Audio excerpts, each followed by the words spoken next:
Welcome back to GTD, our baseball episode. Kind of a quick one here because there's only one thing to talk about. It's what we talked about last week, but now we have official results we can talk about and really nothing else. The St. Louis Cardinals are still bad. Yes, they are. I don't know why I get so excited. Anyways, the Dodgers have done it. They've won the World Series.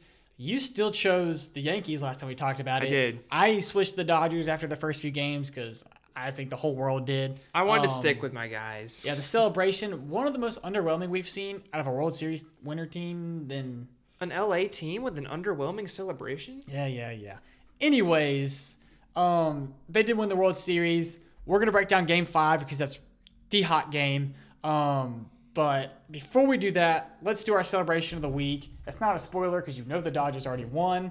And that is Walker Buehler giving his best Christ the Redeemer impression when he gets the final strikeout and just does this and then is hounded by his players and fans or not fans, but players and coaches and whoever else. But yes, very, very, very cool. I'm a huge Walker Buehler fan. I've been a Walker Buehler fan since day one. Maybe it's because I have a signed rookie card that's a misprint. So that's cool. Yes. My favorite part of Walker Buehler is his leg kick. I do. Yeah, I just love watching him pitch. I'm so glad that he's healthy because healthy Walker Buehler is a fun Walker Buehler to watch. And he proved that. Got the save in Game 5, pitching on 1 day's rest.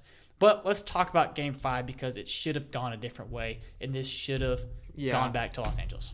Yep, that fifth inning, obviously the play that's going to stick in Yankees fans' minds forever is the Aaron Judge drop fly ball out there, and it kind of just all unraveled from there. Yeah, not to be outdone by Garrett Cole. Yeah, Garrett Cole not covering first. He just stood there, was like, Anthony Rizzo, good luck, bud, and just watched it from the and. Yeah. LA just kept building momentum after that, and the Yankees. I do think if the Yankees win that game, I don't know that it changes anything. The Dodgers are World Series champions in LA. Yeah, I don't think they could have done anything else if they won that game. So I think it's kind of pointless to say like, oh, well, what could have been? At that point, I think it was pretty obvious they were done. But still, great season for the Dodgers. Dave Roberts, I've seen a lot of people talking about, is Dave Roberts a Hall of Fame manager? Yes. 100%. Nowhere close. I think he's in the discussion for one of the best of all time if the Astros don't cheat. Yeah, I think so. Because then he's a 3-time World Series champion, and only one is the weird one, and he has one of the best winning percentages of all time. I know the over-manager jokes are always going to be there, but he did an excellent job this World Series, I thought, and his record is outstanding. Managed it very, very well. You can shut up about the 2020 World Series and that being a fluke or whatever. Almost like what the Astros did, making us shut up about the 2017 when they went back and won. And then the Astros fell off a cliff. So yeah, but Dave Roberts did an incredible job. A more incredible job, Freddie Freeman in the World Series. Yeah, definitely. Was insane in the World Series. What was he playing with the extra injury? Not the ankle, but the other thing. That was like a rib cartilage. Something? Yeah, but he was never really he was literally being rested in the playoffs because of his injuries. Comes to the World Series, doesn't miss a game, has 12 RBIs in the World Series, 4 home runs, and a triple. Just absolutely lights out. I mean, batted 300 on the dot. Yeah. He was incredible. Won the MVP. Obviously. Deserved.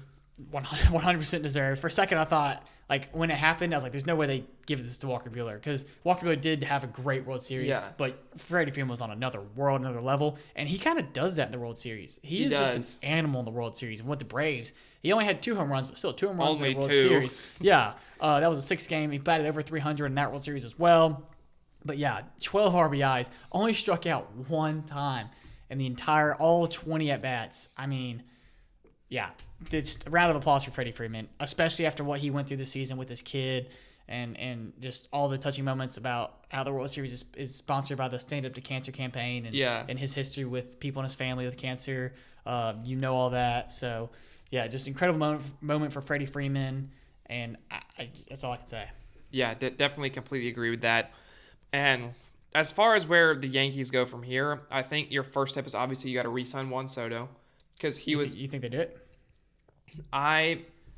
Garrett Cole. They did. Garrett Cole opted out of his contract. Yankees had till this morning to give him the $36 million I think it was to make him stay they did. Garrett Cole is a Yankee in 2025. I think they have to re-sign Juan Soto. I agree. If they don't, they're throwing away their contention chances next season. You saw how much different this team 2 years ago missed the playoffs without Juan Soto. They add Juan Soto and they're in the World Series. Yeah. If that doesn't tell you need the guy, I don't know what does. I know Aaron Judge is hurt a lot as well, but still. I think they're gonna definitely make a very, very valid offer at Juan Soto. It's just up to him and he's going to the Mariners. Him and Boris to see what they do with that. Another kind of storyline people are throwing around is Ohtani getting too much love after the World Series. He was the National League MVP. He was the reason. Well, not the reason. He was a very big part of why they're in the World Series. Yes, didn't have a great World Series. Okay, whatever. He still gets a ring. The dude's been carrying teams on his back for his entire career. Let him chill. Yeah. He has an off series. Whatever. He's still got the ring, and he's going to win your National League MVP probably, most likely. Yeah. So he's a big reason they're there. He's a big reason they even did what they did against the Padres. So yeah, I just wait till he's pitching next year. Yeah, we'll hopefully he's pitching next year. We'll see what kind of goes on there. He should be pitching with the playoffs next year. I think so. And I think the Dodgers have a very good chance to win the National League again next year. Yeah, I completely agree. This may get dangerous. Because I think the Phillies window's starting to close on them. I agree. I think the Padres Dodgers are going to be a very close battle. I think for that West, but also the National League. Yeah, I would expect your best NL team that's not in the West next year to be the Braves. I expect them to bounce back. Obviously, hopefully the entire team doesn't spend the whole year on the IR. And if so, I'd expect them to bounce back. I think the Mets are going to spend a ton of money. I think they're going to be competitive. I think the Mets go heavily after Soto. I would not be surprised at all. You know Steve Cohen is not afraid to throw money around and like if the Mets get Juan Soto, they suddenly become very dangerous. Yes, I would agree 100%. But MLB, we may not have an episode every week because it's the off season. Just depends on how much news and free agency things we get underway. But every few weeks we will check in, have maybe free agency rumors or what we think is going to happen and things like that. But until then, we will keep you updated on the other sports. NASCAR also coming to a close. F1 not that far out. Yeah, about a month away. But football will keep us rocking up until February when motorsports gets back underway, and then the next month when baseball comes back. Very exciting time. But yeah. It's been our first full season. We just talked about on the NASCAR episode how it's almost over. Our first full season covering NASCAR. Well, our first baseball season is over. Yeah. It was a lot of fun, a lot of ups and downs, a lot of runs for both of our teams, a lot of interesting bad moments, runs for my team. A lot of players, a lot of good player runs that we could highlight. But yeah, I think next week we'll come up with something just to kind of like look back on the season. But yeah, we do our GTD season awards. Yeah, GTD season awards. Look back at our playoff predictions, things like that. So we'll have like a official season recap. I have the Tigers winning the division for y'all next week. But until then, tune into our other episodes and tune in Thursday for our college football episode. And we will see y'all next week.